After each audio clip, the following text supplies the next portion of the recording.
Bury Our Bones in the Midnight Soil by VE Schwab was exactly what I was hoping it would be, and I am thrilled by that. My favorite types of books are genre fiction that leans literary. I think we get the best of both worlds. I love a character-driven novel with beautiful prose, but I love the ways that these books use genre elements as a tool to explore the human condition, and the way that VE Schwab used vampirism in this book to explore these three very complex, flawed women was fantastic. This book follows three different women who become vampires at different points throughout history, and we watch their entanglement with each other. It is very messy, very complex, like I said, very flawed.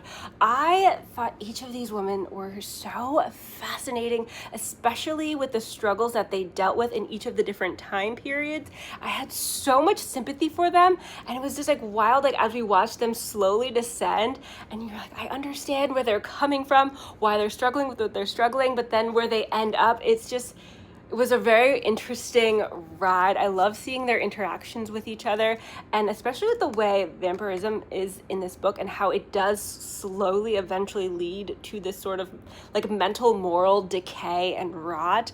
And it's just like, it was really interesting the way, because you started out being like so sympathetic for them, but then where they end up was really interesting.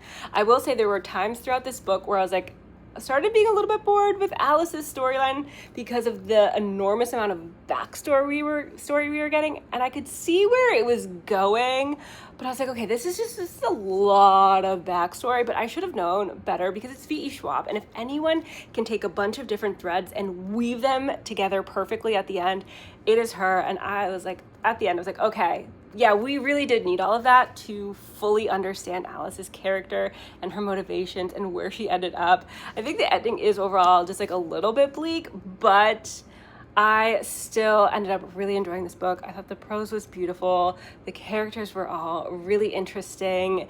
The book was especially, I'm trying to think of where I would rank it in my overall VE Schwab ranking. I think Vicious is still my favorite.